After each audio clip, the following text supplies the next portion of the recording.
I'm Captain Martin Cooper. I'm the Executive Director of the San Francisco Harbor Light for the Salvation Army.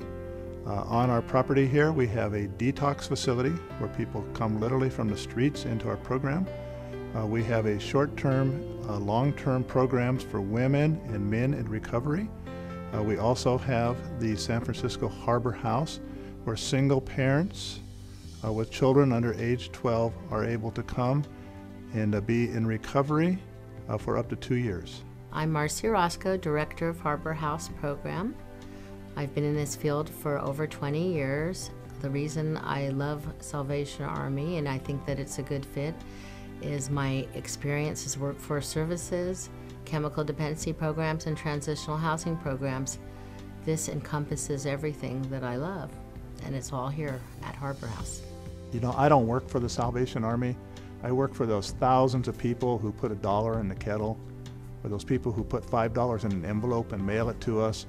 And we are probably the greatest investment you can get for $1 or $5. And so, you know, the privilege we have is we work for the people. And we get to take that and we get to change people's lives because they trust us to go do that. Harbor House Program is a large chemical dependency program. We can hold up to 54 people, including children. We have single parent families, men, women, and also a veterans component.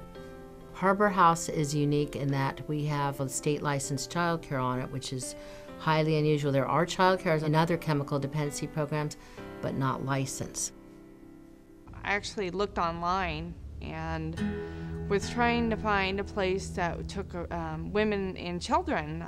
Even though I don't have my daughter, I was trying to find a place that would help someone get their child back. I ended up at Harbor House because I had completed a residential program.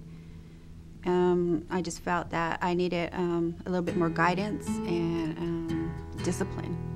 Because I had been a long-term drug user, and I felt that I still needed some more tools to grasp onto. So I had found Salvation Army to have the discipline and the guidance. I knew that I needed to go to treatment. I finally said to myself, I need help.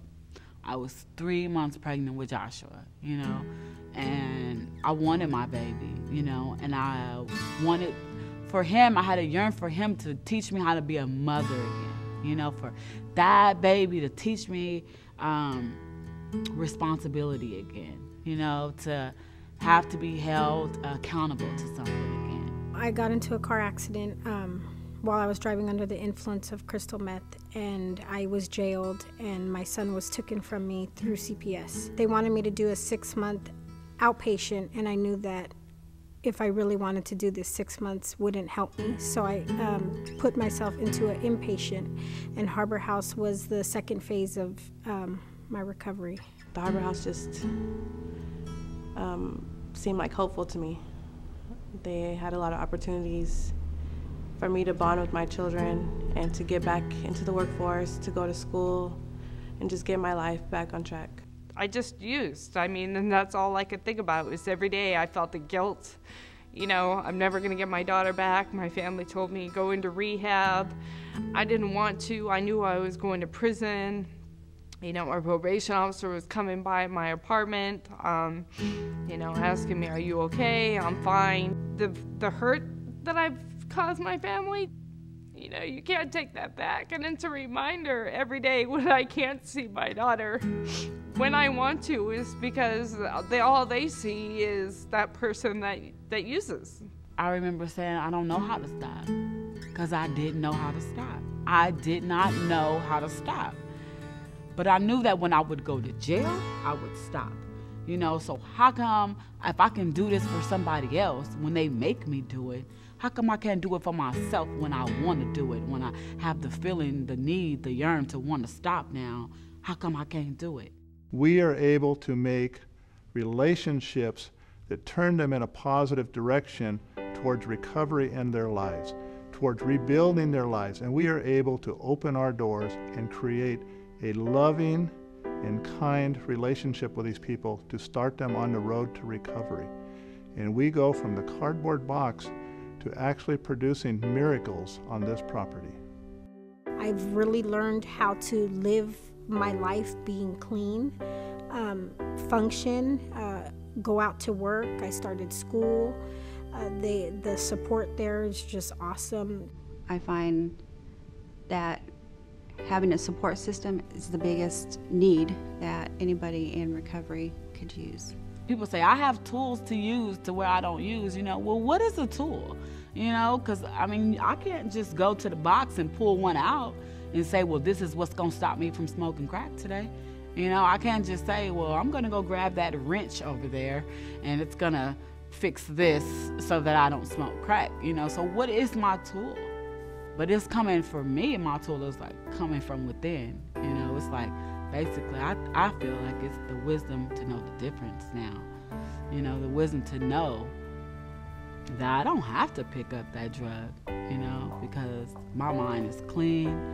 My thoughts are clean, and I simply just don't have to, and I don't want to. I've been clean now for close to 10 months, and it's interesting. I have hope in myself that I'm going to make it. To me, I have too many good things going on in my life. I promised myself that I would never leave my daughter again. My daughter gives me hope. When I was younger, I was searching for that family that I turned to all the negative. This is like a channel for me to connect with the more positive family. We're all aiming and striving for the same thing, the same goals. We all want the same for our kids. We all want the same for ourselves, and that's what helped me to stay so connected to it. People come here probably at the lowest point in their life. People come here down and out, addicted, and when people leave here, they're drug and alcohol free, and they've got their life back. There's still fear, but I just put one foot in front of the other, keep on moving forward, and with each little milestone that I've overcome, things keep on getting better for me and my kids. I can't imagine going back anymore, ever again. And my kids can see that they can deal with things in a healthy way as well without having to use, and because they watch everything you do. I'm very grateful to be here. One of the hardest things I had to do was to be humble. There's consequences everywhere in life. It's very difficult though. There's times, I keep people at arm's length now, not only for my daughter. Last year, I was talking to her on the phone through jail, telling her happy birthday. Yesterday I had to work, but at least I got to sing happy birthday to her, which, I hope she realizes that, everything that I do is do it for myself, but I have to do it for her too. It feels so great to help other people. I get such a natural high from being here at work every day, greeting these women, knowing their struggles, giving them hope, and it just feels really, really good. It's making me want to do more. I have the power to break this cycle. I have it, I have the power to break this cycle, and that's what I'm doing. That's what I'm doing. That's when I chose, no. I want way more for myself. I want way more. There's a wide variety of opportunities to help the Salvation Army. You can serve at just a basic level of one person, working in our programs, to families working and helping and volunteering, to corporate organizations helping and volunteering, from donating of funds to donating of time. The most important thing that you can donate is yourself. Thank you, Harbor House. Thank you, Harbor House. Thank you, Harbor House. Thank you for the support. Thank you for reunifying me with my children, and thank you for my life.